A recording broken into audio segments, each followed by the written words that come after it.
Hello, gorgeous soul. Yeah, baby. February is finally here. I mean, January, everything was in limbo. It was all very sticky and mucky. But now we are surging ahead.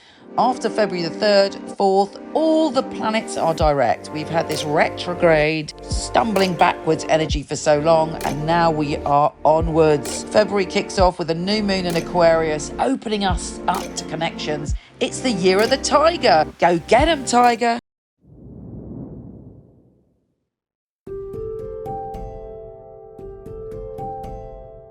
Hey Aquarius, are you ready for a magical time? This is it. It's actually your very own astrological new year.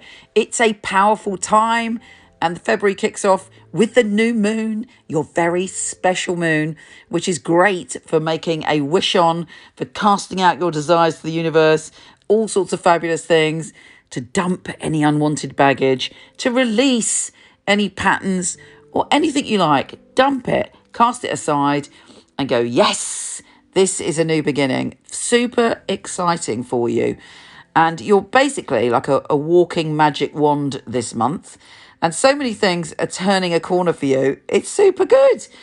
For instance, from the 4th, all the planets are going direct. So you feel like, yeah, baby, I can feel myself coming back to my free-spirited, open-hearted self.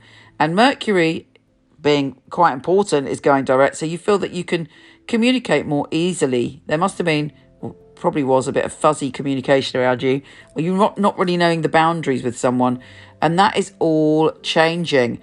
Obviously, it takes a little bit of time. Anyway, in other news, on the 4th, we have the sun in your sign, joining forces with Saturn. So you're like, right, I am confident that I can commit to the things that I need and want to commit to, and I'm ready to pour myself into it. And yeah, I mean, you should probably already know what it is you want to commit to, or what this new beginning is, and it's super exciting. And then we have Mercury joining forces with Pluto. And it's almost like you're making a big spiritual shift. It may be that you find out that I'll be honest with you, you might find out that someone wasn't being honest with you, or perhaps you were lying to yourself in some way. It's not always to do with other people, but you're getting some information and it's like, oh, that's changed things for me. And now I am free to move forward.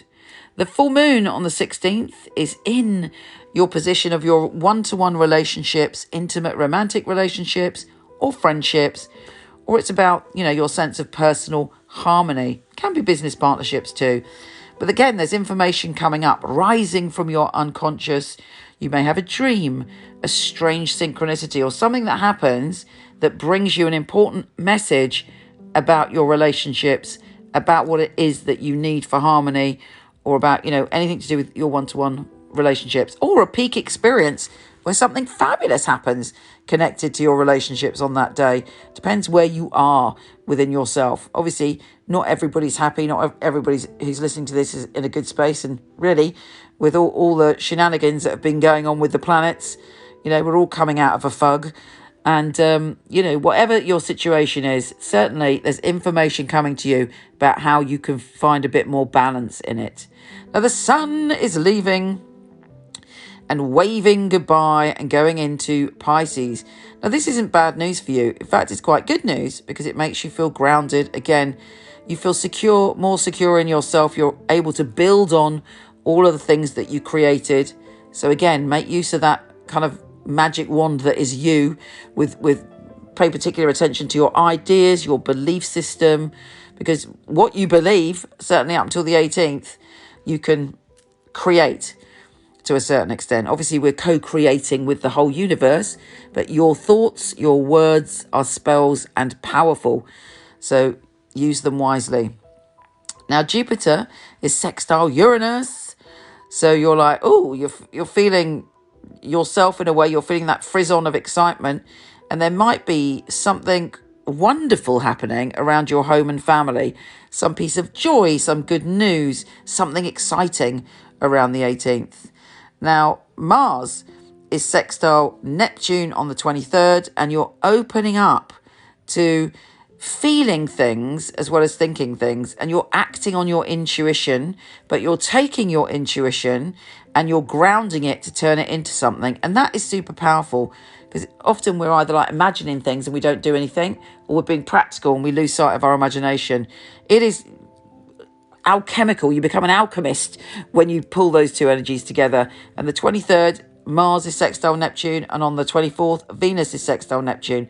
Magical days for you to achieve and accomplish something that your spirit is calling you to do. Finally, be a little bit cautious on the 25th, as Mercury in your sign is square Uranus. So, okay, Uranus is your friend, but there may be a little bit of complicated communication with a family member, or anything to do with where you're living. So if you've got flatmates, or you're doing some business to do with someone connected to moving, or having an important conversation with family, just be a little bit careful, because there's something unexpected coming up in that conversation that may kind of throw you off guard a little bit. But all in all, particularly when Mercury re-enters your sign on the 14th again, you're super powerful in what you say and what you think. This is a great month for you. Happy birthday whenever that is as well. So much love. Take care, and I'll speak to you soon. Don't forget to come visit me on Instagram at Michele Knight, Michele with one L, and on Facebook, where I do lots of lives, and you may even get a live tarot reading from me individually. Michele Knight, astrologer, and of course my website, michelleknight.com, if you want a reading with one of my fabulous psychics. So much love to you.